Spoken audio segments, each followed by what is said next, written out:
Shine Your Light that came out as a bestseller, which was a real shock to us, on Amazon.com for the United States paperback edition.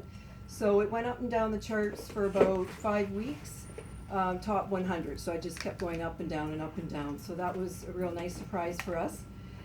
Destiny's Gate, this one came out number 8, top paid iBooks on the Apple iBook Store, and Wake Me Up Inside was a Literacy Award winner. So, you know, it's really quite a journey when you start something like this, and nobody ever knows where it's going to go. But I'd like to thank Susan Chamberlain, because she took a chance on an unknown author.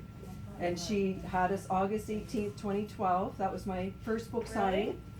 And so this poster is our journey. So this is our 30th today. 30th book signing today. Wow. All over the place. And I work with my husband, Kevin. I want to thank Kevin. He's my book manager, husband, sets everything up. Thank you so much for doing that.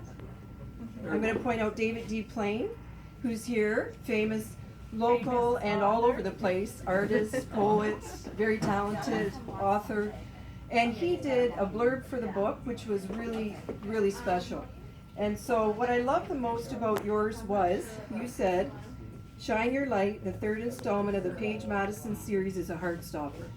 And I stopped reading right there. I thought, I love it. I don't have to read another word, because that's exactly what I've been trying to say about it, but I couldn't put it into words.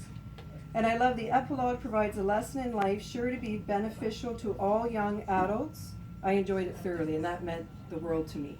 So thank you, David D. Plain. Round of applause, please, for him. He also loaned us an Ojibwe prayer, and he didn't really know the scene it was for, but it says, who dares without tobacco, who dares without offering, fill my spirit with goodness, so my life may be upright, defend my heart against evil, so that I may prevail. And that meant a lot, because it's a scene, I won't get emotional here, of my Aunt Carol, who's a namesake in here, who has passed away this year, and thanks for coming. It was a prayer that was being said by her to Paige Maddison just before she enters the First Nation sacred land, and that really meant a lot to me. So thank you for that. Okay, I'm missing our son, my co-author. Couldn't do it without him. Destiny's Gate #2 and Shine Your Light #3 week, and it's a huge undertaking, so he worked late last night and he couldn't come today. So anyways, I couldn't do it without him. He's been to a lot of the book signings, and he says sends his regrets to everybody. Okay? Now the part I'm waiting also for is my sister, who's here, local artist, did the sketches for the books, and this really meant a lot. She did the first one for Wake Me Up Inside, and then for the Shine Your Light, she revised it at the top here with Brad's house and a cottage, and she did the First Nation sacred land here, and Peggy, who's also a namesake of my grandmother, you did that sketch, Cindy, so thank you so much. That's forever in my heart. Thank you. Round of applause for Cindy too. Now I am gifting Shine Your Light to David D. Plain. Thank you for all you did. So I'll give that to you afterwards. And then Cindy, if you wouldn't mind coming up, I have a little presentation to you. You know I might do something like this. And we want a picture. Oh, yeah. Thank you, Cindy. Thanks for your patience, everybody. Yeah. Okay. Yeah, well, just hang on for a second. Norm's in the house. That would be my deceased dad. Right? Not deceased in our hearts. No. Oh, Oh, there, you got it. You got it. okay, do it again. That's great. Okay. Thank you. Thank you, thank you. And I thank everybody who's here today. Many of you have come to each book signing. There's some new faces, and we really, really appreciate this, especially on the long weekend. I'm going to do a short little reading, chapter 23. I hope it gives the flavor of Shine Your Light. A vague memory floated into my consciousness of the day Mackenzie casually mentioned a secret chamber adjacent to the attic. I scrambled to find a hidden trap door in the wall.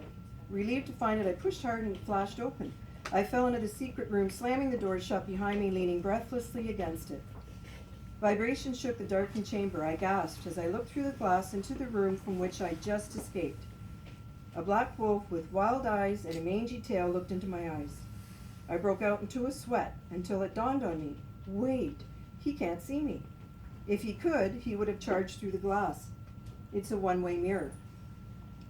I slid down the wall, perched on the tips of my toes, and accidentally knocked a tin can off a chair. It made a loud bang as it crashed to the floor. I closed my eyes, expecting the wolf to leap through the mirror at me, but again nothing happened. Could it be? A room that has a one-way mirror also has soundproofing? What kind of place is this? Calming myself down by using my breathing techniques, I thanked my guiding angels and remained still until the need to find an escape hatch hit me. Crawling, I began to search in the dark, blindly feeling the surface of the walls for my exit. I prayed for a hidden doorway, but scared myself when I knocked something heavy across the room. I scrambled to retrieve it and was relieved to find it was a flashlight, the old-fashioned kind with a big box and bulb, like an auto's headlight. I flicked it on, overjoyed when the room filled with light. Scanning the room, my eyes widened as I found myself beside 2 rows of portable wooden chairs, enough to seat 12, and a pulpit opposite to where I knelt. I approached the pulpit and found a gigantic book, its cover obscured by a thick layer of dust. Searching the lower shelf, I found a cloth and cleaned the cover with methodical light strokes. I watched in stunned silence as symbols rose from the cover one by one and turned into letters before my very eyes. Then the letters arranged themselves into words, and I discerned the ancient book's title in English, Testament of Solomon.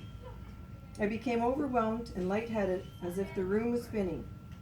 It had to be the original grimoire buried with King Solomon and later recovered by his son. How could it possibly be here in my ancestors, the O'Briens and the McDonough's secret chamber? The floor shook again, and I flicked off the flashlight, slowing my breathing until it was almost undetectable even to me. I was afraid the light might reflect under the secret doorway into the attic or through a random hole in the wall. Worse yet, I feared the wolf would sense me or catch my scent. I think I'll stop there today. Thank you. Thank you. The other people watching it. I just want to say thanks a lot. This book, Shine Your Light, has meant the most to me, and that everybody has been a part of it. And I should also mention my sister Lynn, who edited the first 2 books, which was Wake Me Up Inside and Destiny's Gate, and those were two winners as well. So round of applause for Lynn. She can't be here today, and thanks to everybody. Thank you for coming today. So if you want to browse and look at the books or mingle, there's Lollipop